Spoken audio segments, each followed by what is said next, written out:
Everybody, this is the ARPA committee for September the 28th, 2021. We have our three committee members, Judge Wells, myself, Squire Booth, and Squire Moore that are here today. And the first item on the agenda is to talk about the Farmdale Sanitation District. And we have with us the board members, Ray Smith, Ferlin Wright, and Charlie Burnett. They are on. Basically, I will go over what was discussed last night at the Farmdale Sanitation meeting. And Squire Booth, you were there, as well as Squire Sebastian. And as you have heard, we are in a very tight, unforeseen situation that we have to do something about, and it's going to be very costly. But for the health and welfare of our community, we're going to have to do something. And we are finding that what is happening is we are seeing our streams in the area filled with sewage. And the sewage is coming from the Coolbrook treatment plant.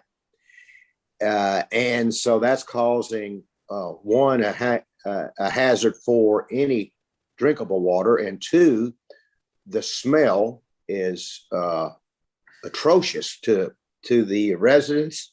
They can't even come out of their house because of the smell along the creek. So with that being said, we heard last night about what was needed to fix the system, and it's quite cumbersome, and what was talked about, and it's going to be very costly. Basically, and I'm going to go over this, and then I'm going to allow the board members to speak. But basically, we have a system where there are 4 tanks, and of those 4 tanks, all of them have a situation where they could rupture. But tank number 4 is the worst, and it has walls in it that are already leaking.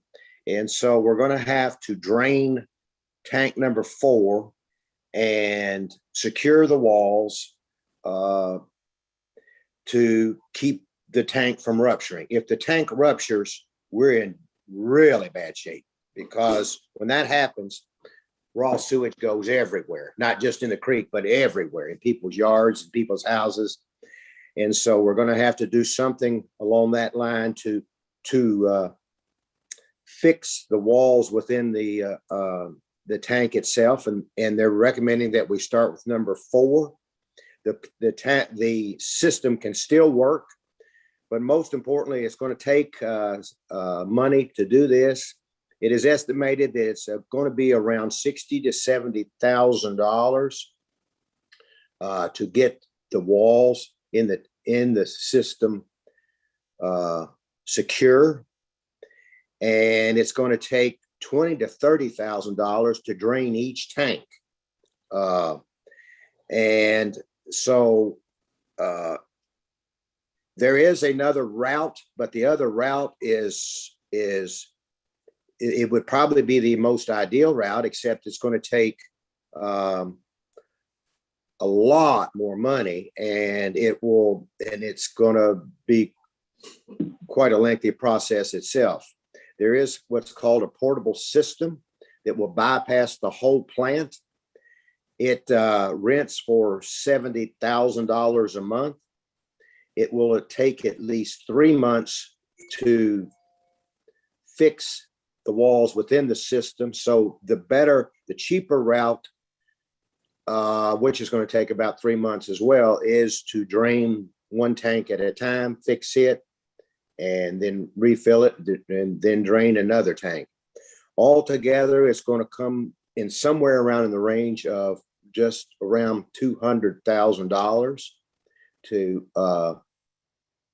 replace the lines, replace the electrical system, to drain the tanks, and then secure the walls. And those are the major issues.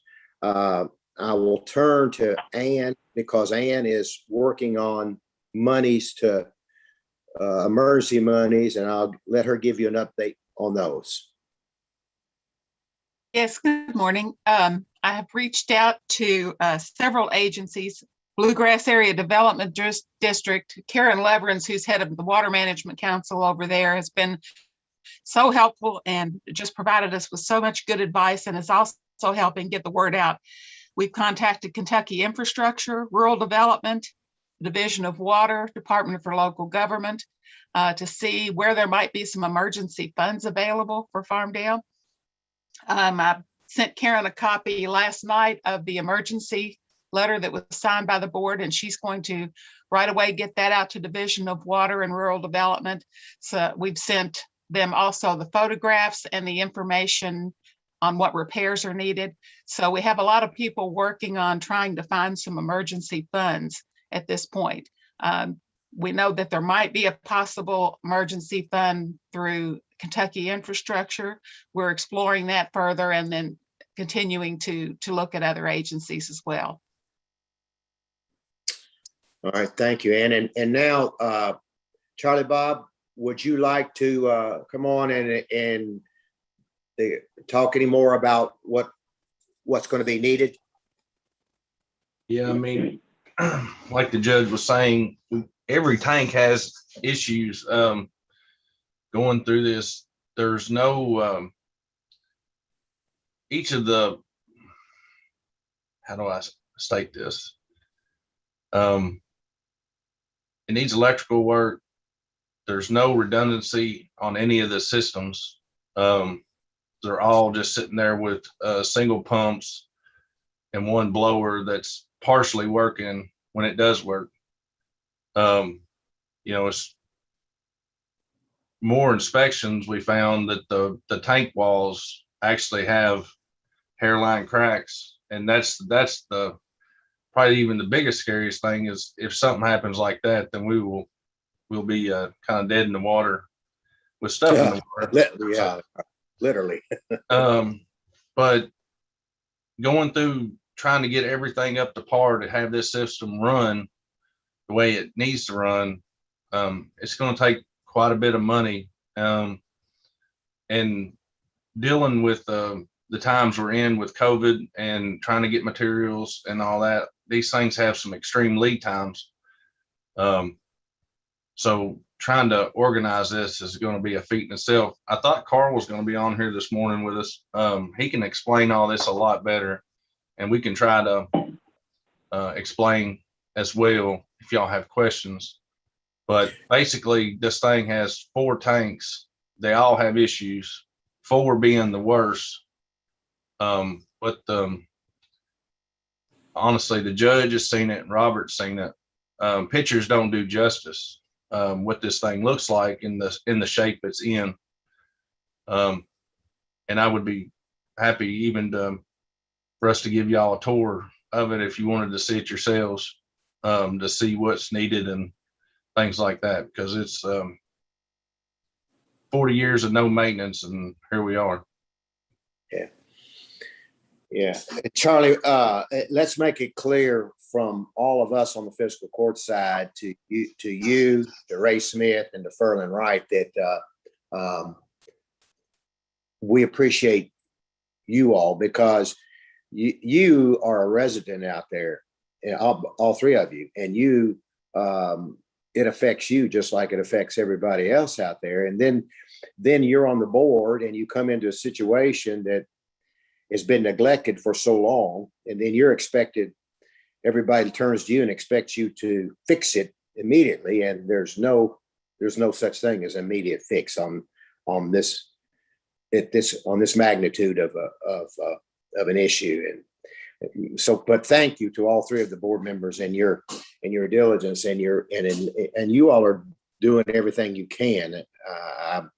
I know that you get the calls just like us, but I know you're doing everything you can to get it fixed as quickly as possible. The biggest issue is, and and I can't emphasize this enough, and I'm saying this because I know that there are residents that are watching, is that we have a total fix, but that is a couple years down the road to get started on, and that is the whole area out there. All the plants get taken offline, and we have a new sewer system working with the city of Frankfurt. And so we're working on monies for that. We're trying to put Band-Aids on this and get through with it. All the monies that we're talking about putting in it are just to keep it operable and to keep it from collapsing on us. Because if it does collapse on us, we are, I don't even want to go there. But there's a big concern that it could. So what we're doing is putting this money in to keep it afloat, as you said, literally for until we can get the new system in. Yes, sir. Squire Moore, I know you've been out there and seen it. Charlie Bob, how big are these tanks? You know, they're all the same size, or they're all different? Again, I wish Oral was on here. He could probably give you more of the technical answer. As I looked at them, Lambert, they look all about the same size. They're pretty big. They're I don't know, it looks like they're about 12 feet deep and about probably 16 by 16, wide and long. I mean, they're Do they have agitators in them, or are they just holding tanks? well, I don't want to be the expert. Ray could probably help us on explaining this, or Ferlin as well. But these things has blowers in it that keeps the stuff kind of stirred up and keeps everything moving around. So the solids, all the piping for those is rotted off. So really, it's kind of halfway working. We have a few of the pipes, but if you can imagine, Lambert, it's got sections going down through there to keep air blowed up underneath of it to keep everything moving. All that stuff's rotted off. The piping that the actual sewerage transfers from tank to tank to tank before it actually is good enough to go back into our streams. That stuff is failing, and it's got boxes that are welded, but they are literally rotted off. The materials have just failed. And I know when the judge was out there the other day, we were sitting there and there was nothing you could do. It was all stopped up in this box, and it was just pouring out of anything you could go out of, which hence goes in the creek. But you got all those blowers underneath of it, and you got water circulating. So, Ray, am I giving a good description of this, how this works, or? Yes, so far. Are y'all getting audio from me? Because I'm not getting much on this end. Yeah, we're getting your audio, Ray. Okay. Yeah, it uses that air diffuser system that's run by a big electric motor and a blower, and they should have two in each tank. But right now we're just running on one blower and one motor for each setup, which we need to get those replaced also. So there's a backup. But mostly it's just corrosion and rust over the years. And people flushing these rags, it stops up the lines. Yeah, and part of that, they've been cleaning the lines out to the best they can. And Lambert, if you look at it, it only has one. It should have two pumps. It only has one pump pumping the whole system. And if you look at the electric part of it, the panel is at least 40 years old, and it goes out all the time. They have to come back and reset it. So part of the fix will be to redo the panel box. The electric is horrible on it. Part of this is also, I believe, Ray, to order another pump, because if there's not another pump, this one goes out, you're cooked for several months. Is this something? It generally sets 30 minutes, and it kicks off and runs the other for 30 minutes. That way nothing heats up too much. When you run one all the time, you have a lot of wear and tear on that one system. Is this something that have to be bid out, or do you have an emergency contact to take care of it, or how's that gonna work? We made an emergency declaration yesterday to get around the bid process so that we don't have to put out bids and wait for that to come in. Yeah, And I this think is, Carl is going to go through stuff today, pretty soon. Okay. Anything, Lambert, that's got extreme lead times, we're trying to go on and get expedited, try to get our name on it so he can try to get in here so we can get started as much as possible. Some of this stuff has 12 to 16 weeks, some of it's 17 to 22 weeks. And some of this skilled labor to come in and work on these things to understand, I think we can all find a welder somewhere, but we need to find somebody that's confident enough to weld tanks and panels and do some of this structural work. The judge and Robert can tell you, well, and the fellow board members, it's extremely dangerous to walk around on because half the grates are rusted and corroded, and some of it's just got boards laying across it to access the different tanks across the top. And I can't imagine somebody falling in or getting hurt up there trying to service it. so Lambert, your questions are spot on, and I appreciate that. So let me tell you what I'm proposing from the ARPA committee today, and that is that from, I think it's called recovered funds, because the unused part of ARPA, the funds that we haven't used, has gone back into the budget. I'll let Susan explain what's happened there, and she'll explain why it's easier to use that. So Susan, would you explain recovered funds to the committee? I think Yes, Susan. yes. Try to follow me here. Basically, the CARES money, the first round of support that we received during the COVID catastrophe. We received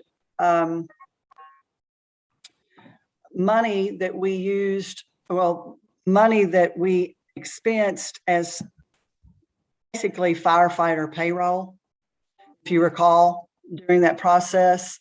So it was allowable expense to assign it that way. So we assigned about $1.7 million of payroll and benefits associated with having the county fire department to leverage the CARES money, and a pretty much 3 lump sums that came through administratively. That was a very clean way to access the CARES funds very quickly, because those were reimbursement funds. They were not advance funds.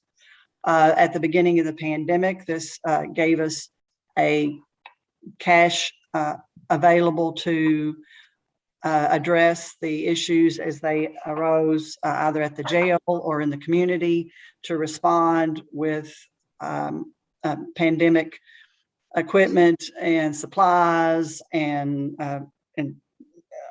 all the responses that we made that required hard expenses. So, or I say direct expenses, I say hard expenses, because pretty much, the payroll was already, most of that payroll was already assigned in the budget, because we were having a fire department anyway. There were some additional costs because of extra overtime and so forth that we would not have incurred otherwise. But that 1.7 million then we were able to cover our hard expenses. And then as the pandemic progressed and some other monies became available, and some other efforts to address the hard costs were available, we did not incur as much damage as what we had initially anticipated, thankfully. And so far with the Delta variant, we've had other sources such as the ARPA money to address those requirements. So basically, at the end of the last fiscal year, I think it was about in March, If you recall, we reassigned those funds back to the general fund. I think it was about 1.3 million at that point that we reassigned, well, it became general funds. As soon as we had already claimed the eligible federal expense, it became general funds. So that's what Ann and I have basically have referred to as the recovered funds. Is that the right terminology, Ann, consistently that we've been using? Yes. For the general fund, recovered funds. Now that's the language we used early on, and now it's a little blurred because the ARPA has recovery in it. So it is basically general fund money at this point. But it was sourced from the CARES Act initially. So now that money is, and it returned back to the bottom line for the county. And we are actually, the COVID, if you look in our budget right now, the COVID line items that we have are minimal, or again, I think it was about 40,000 that we budgeted through the general fund. But again, it was kind of a placeholder of what we would have to use. But that money is strictly recovered funds from the general fund. The committee, your ARPA committee that is meeting now, is the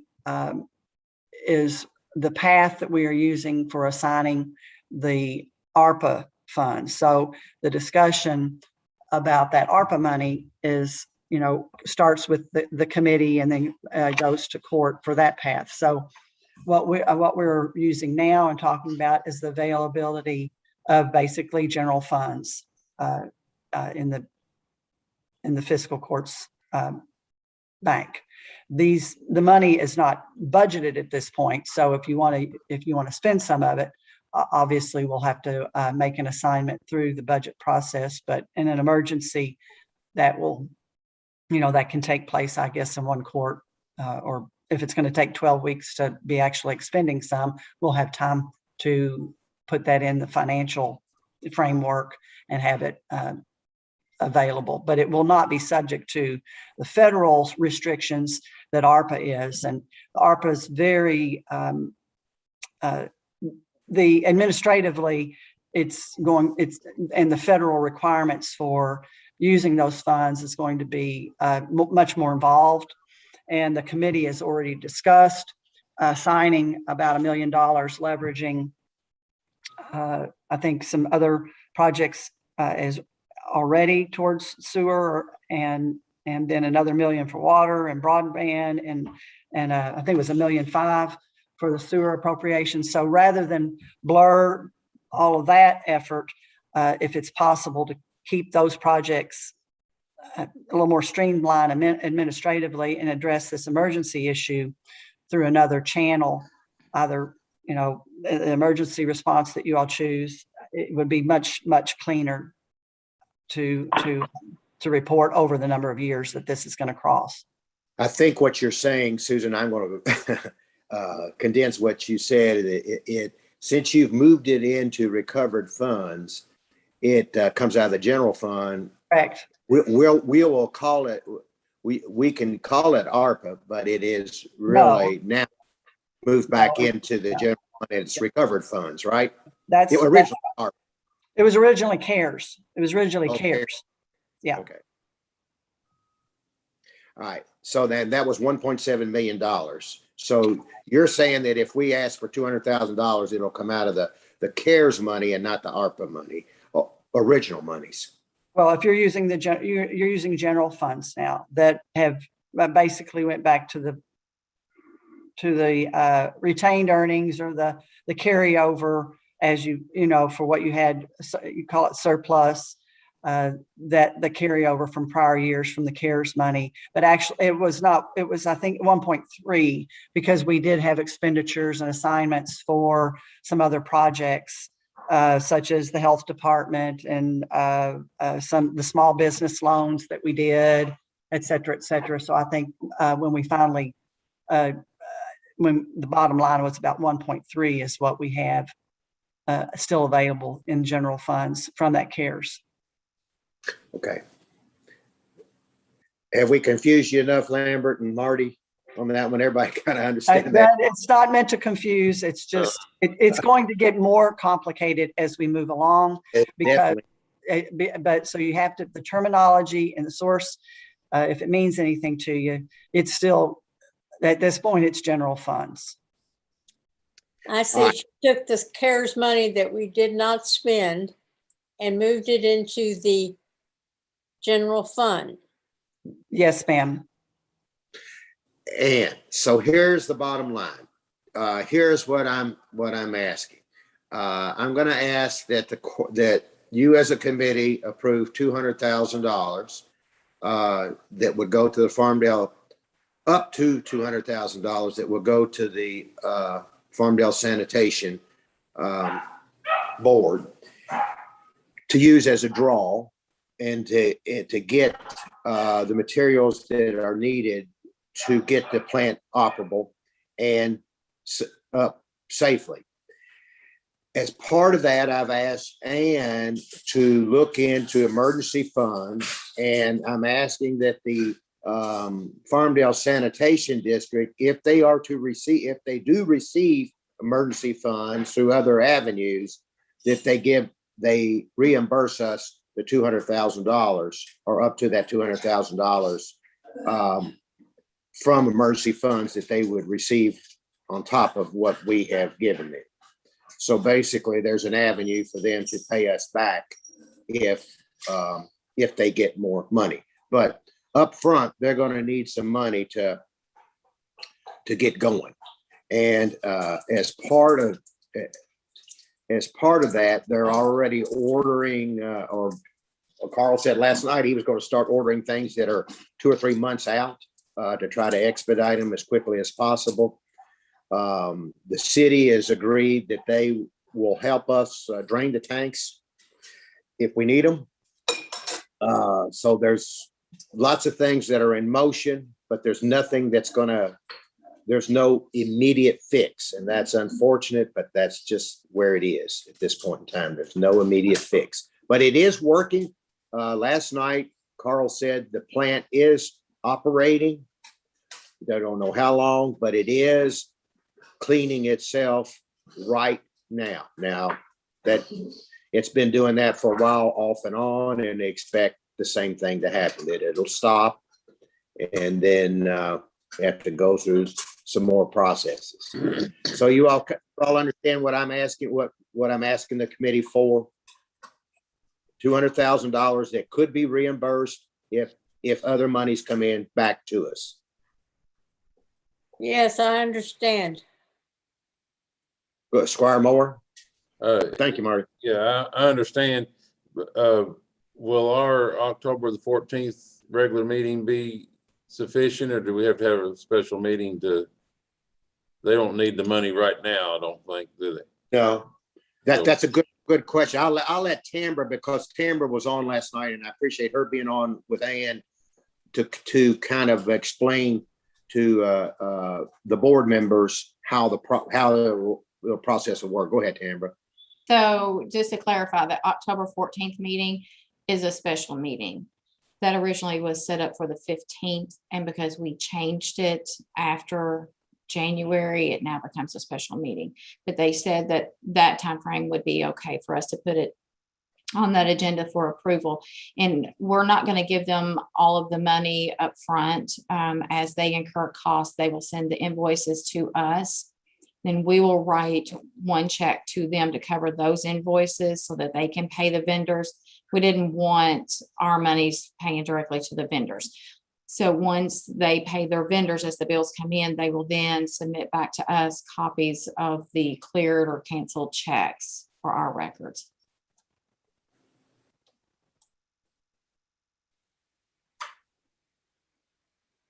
Okay.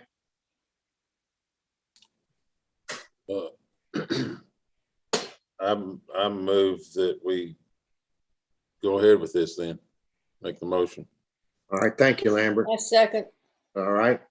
And so you all are in favor of it, and I'm in favor of it. So the vote is 3-0 to do it. Thank you. Thank you. And before we go, I'll let Charlie or Ferlin or Ray speak up if you would like Anything else to add to what has been said? Guys, we do appreciate everybody listening, and we're trying everything we can. Hopefully our customers understand that as well, and our neighbors. We're trying to keep this as cleaned up as possible, but Lambert, I was going to touch on while we're in this process of the 12 waiting on some of this equipment, we're going to try to keep these tanks lowered down below some of the damage lines, so we don't, if we were going to have failure, hopefully it would be minimal, because there is kind of high on one tank, but some of the damage is low on others. So we're going to try to do what we can during this process of waiting on equipment and vendors to come in and do repair work, to kind of keep it as minimum if something was to happen. So Ferlin? Yes, I'd also like to say thank you to everybody that's stepping up and helping us out. As you've described very well, the condition of this treatment plant, it's 40 years old, and some things have to be fabricated, can't even be bought anymore. So as we struggle to keep this going, this money will certainly help to improve the quality of life for the residents out there. Also, we have 6 other plants that are very aged, so we're dealing with those on the side as well. So it's a multifaceted challenge for the board. So this money will make a huge difference, and it's very much appreciated. Okay. Ray, do you want to say anything? I just say I appreciate the support y'all are giving us. We're already in the process of ordering about $30,000 worth of mechanicals and parts and diffusers, and to know that y'all are willing to help us out means a lot to our budget, because it'd be hard to absorb without this. Thank you, board In fact, member, I'm not sure what you do. Thank you, Lambert, for and you and Marty. Thank you so much for their support, because Oh, you that's my can district. yeah, you can imagine the pressure they're under. Yeah, I can. It's a tough situation. I appreciate y'all's work. All right. Thank you, board members. We appreciate you. Thank you. And we ask that once we get going and things start getting worked on, maybe you could come back to the fiscal court and give us an update. Okay. The 14th, I would appreciate at least one of you being on the 14th. It's a 5 o'clock meeting to discuss what you've done in the past in 2 weeks before we meet again, that what's going on, and give a court an update. And as we ask for the full court for the $200,000. Judge Wells, we'll also have a board meeting before y'all's meeting, I would imagine. I ain't looked at the calendar, but I need to get our agenda out for our regular meeting, and we'll have our regular updates with all our plans, plus this one to have some more knowledge as time goes. Great. Thanks, guys. Appreciate you. Thank you. Y'all have a good day. You too. All right. The second item on the agenda, Squires, is broadband. I'll give you a little bit of an update. The state is taking internet service providers called ISPs, and I do know that one of our local internet providers, the Frankfurt Plant Board, has applied to be an ISP for our community. They are working on what it's going to cost to get all of Franklin County, and we're not sure on that yet. They're still working on it, but it's going to look like very similar to what Scott County has done. And you've probably heard about that. Scott County has worked out a deal with Spectrum. Spectrum already provides quite a bit of service in Scott County, and Spectrum would basically, the Scott County Fiscal Court appropriated $3 million, and Spectrum is going to do roughly $15 million for an $18 million project to make sure that all of Scott County is covered, has broadband coverage. The same type of thing is what we're going to be looking for in Franklin County. And I'm hoping that I can get someone from the Bluegrass Ad to come and give you all an update on ISP and give us a map of the service areas in Franklin County, or non-served and underserved areas in Franklin County at our next court meeting, and kind of give us the process, the timelines, and where we are with that. But there's a lot of money out there, and this first grab for money is just a small amount, 50 million, but there's roughly over 350 million out there. If infrastructure does pass, it's going to be even more. So we're going to take advantage of it and get this done as soon as possible. Now, Lambert, I know you'll have questions about it going underground and overground and rights of ways. And I think that's going to be something that's down the road that all of us as elected officials will have to cover our areas to help get rights of ways the best we can to keep that project moving. But it will be a fiber cable, and they feel like they can get it done. The plant board said that they have a crew that's ready to go tomorrow if they can get everything worked out with the state and their board and all of that. So we don't know any more than that, but more than likely we've appropriated $1 million, and before it's all over with by next year, we may have to put up a little more than that, maybe $3 million altogether to get 15 million. So we'll just have to see how all that goes. I'm just throwing that out there. I don't know that officially, but we're going to probably need to put in, out of the 10 million we get, maybe a third of it to get 3 times the amount of that, or 4 times the amount. So that's all I know, but I'll let you ask any questions if you want.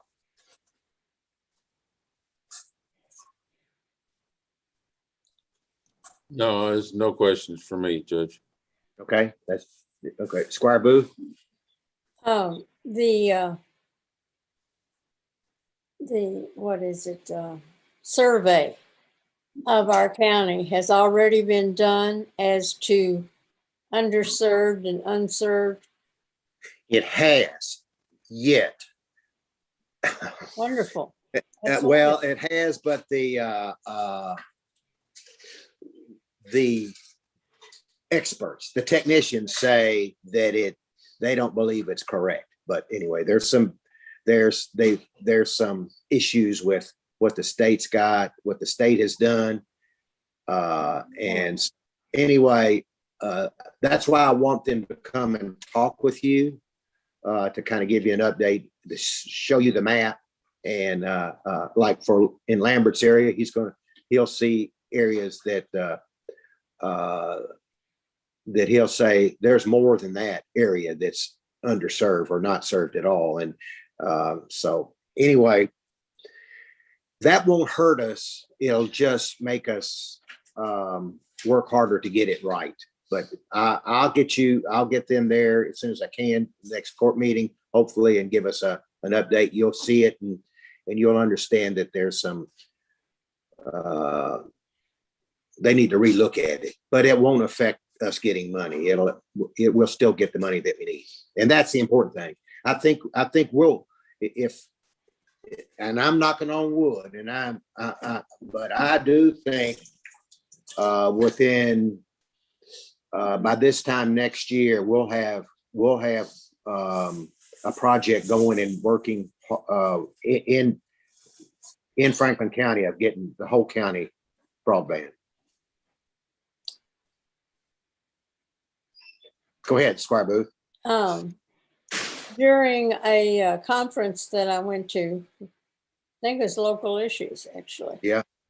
One of the county judge executives was complaining about the way that the ISPs are being set up because he says that they are the boss of the contract, not the county or the state. So I want you to look into that, please, for our Yeah, sake. we have the judges conference to start tomorrow, and broadband is on there now, and we'll talk about it. All right. Yeah, we'll talk about that. Good point. Yeah, I remember that question too. All right. If there are no other questions for broadband, I'm going to move on to the next one, and that's Simon House. God, it seems like we've been going forever on Simon House, but the good news is that there are two phases. Phase one has been bid out, and they're working on it right now. I believe Robert's on, and I'll let Robert kind of give an update of what phase one consists of. Robert, do you mind? Not at all. Thank you, Judge, and good morning, everyone. The phase one bid package was for the installation of new HVAC in the building, both upper and lower floors, as well as a upgraded electric system to support those upgrades. It's an additional panel that's being brought in. So that bid came in at $137,068. McAnally Heating and Cooling is the HVAC contractor. Bill's Electric is the electrical contractor. So they're hard at it. All right, Robert. Now, give the board an update on what phase two consists of. So phase two is going to focus on the lower level fit up. That is where the shelter dormitory will be. So that will include a new handicap accessible restroom with shower. It will include, I believe, the fire alarm system, some new doors, and obviously new door hardware on everything in the lower level. It will also include the creation of a new egress in the wall facing towards the cemetery, along with a emergency lighting and a sidewalk. So in my working with the architect, he estimates that the phase two bid package just for the lower level fit up that I described could run approximately $160,000. In his estimates, he also includes for both phase one and two, a 5% contingency for any found conditions, and that comes to $15,000. And then we have architectural and engineering fees and reimbursables, such as printing costs, and currently that's estimated at $45,000. What he did not estimate is any of the work that the county is proposing to do to help reduce the project cost. The biggest item is that we are going to work with the road department to see if they're comfortable with doing the excavation at the lower level in order to accommodate the new egress door opening. And then also the road department, we would ask them to pour the sidewalk that's required from that new egress door to the parking lot. So I guess that's in a nutshell. So basically the total cost for packages 1 and 2 is $357,068. 357. Okay. And so we have 200. So we're going to need 157 more. And if all things go well, we might ask, we'll split that cost. I'll go to the city and we may have to ask you all for 75,000 and the city 75,000 more to get it fixed, to get it up. Unfortunately, that's the time we're in. And all of you know that the prices of everything have gone up tremendously. But that 160,000 that you're talking about, I know that Jeremy and you are working on trying to get it lowered, to do whatever we can to get it lowered, but we could be off by 75,000 apiece from each government agency. So we'll have to see. But I wanted you to hear that and be aware that it is working. It's going. The Simon House is thrilled that all this is taking place now, getting worked on, and hopefully the goal is, I think we can get them in their facility and ready to go by before Christmas, and as a shelter. And there is a huge need for a shelter, a huge need right now. So that's an update. Go ahead, Squire Booth. I think you're trying to say something. No, I was just amazed at the price of everything, like you. Yeah, it is. Well, and not only the price, but the availability, or the non-availability of items. It's just amazing that everything is so hard to get. Lambert, you're probably seeing that in your job as well, aren't you? I am. I'm seeing it at home too. I filled my propane tank yesterday, only 200 gallons. So it was about 50% already, and it cost more than 400 gallons did last year. Golly. Yeah, Wow. It's crazy. Gosh. Unbelievable. Well, anyway, that's the best update I can give you. We'll get back more as the second phase gets. They're going to send out an RFP. I guess, Robert, you and Jeremy are working on an RFP for that as soon as we can. We will be sending out a bid advertisement. Okay. So we'll go straight to that. The architect is wrapping up his revised drawings as I was speaking with him this morning. So okay, he's on top of it. I will say this: we got 2 bids for the first phase, the HVAC, and there was a huge difference in the 2 bids, and almost like $100,000 difference. And so we were very fortunate that the companies that are doing it had such a good bid. But anyway, we're thrilled that they're in there working right now as hard as they can to get it ready, and then hopefully the second phase, soon as phase 1 gets finished, phase 2 will move right in and get working. That's that update. Is there any? The next item is other business. Is there any other business? I know it's Squire Mower. Yeah, I've been working with North Shelby on getting water across the tracks there at Benson Depot.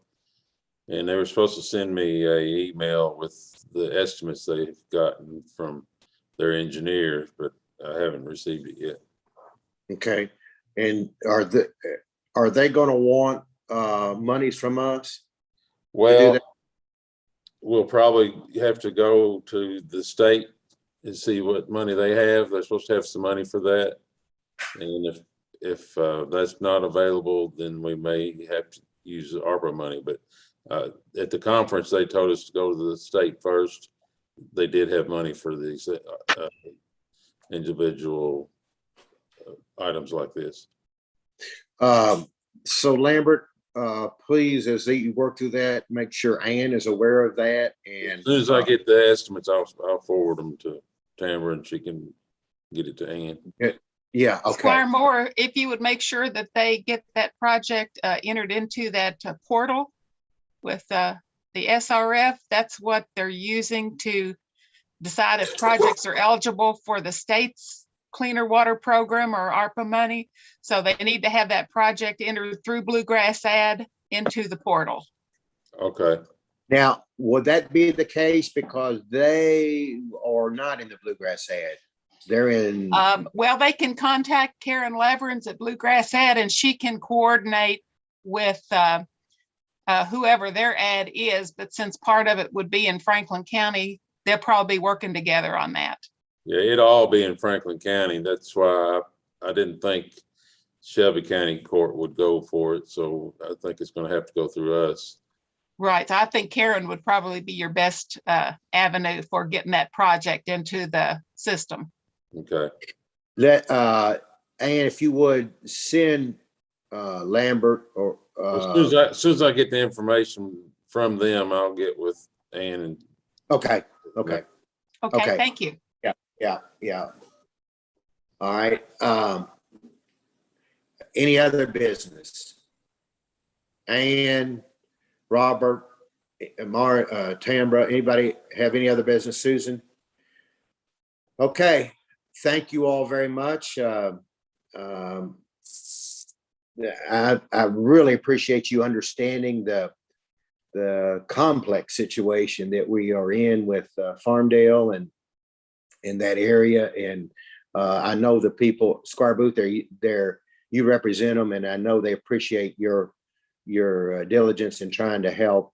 And also Squire Moore, thank you as well. Judge, of course, they're not on here anymore, but the system that they have out at Huntington Woods, I remember when John Faisal put that in, they brought that in. It was like a trailer system and set up real quick. I don't know if those systems are still available, if that's what I don't remember how complex it was, but we helped him do something there, unloaded or something. I don't remember, but Yes, and as I told you, there is a way to, there is another part about doing it, and it's a portable system. oh yeah, that sounded like it was going to be awful expensive though. Oh yeah, and This is a permanent system, but it came in real quick is what I was yeah. So I just wanted to let you know that's what they've checked into, is that portable system. Now, you wouldn't want to, I don't think there's enough room out there to replace that big system permanent. Right. Yeah. I forgot about you. Okay, I'll be out there in just a second. Sorry, I'm sorry. All right, Judge, that's all I have. Okay, all right. Anybody else? All right. Everybody, thank you. Are you okay to adjourn? Is there a motion to adjourn? I'll make a motion to adjourn. And a second. Okay, motion and a second. We're all in favor of adjourning. Thanks, everybody.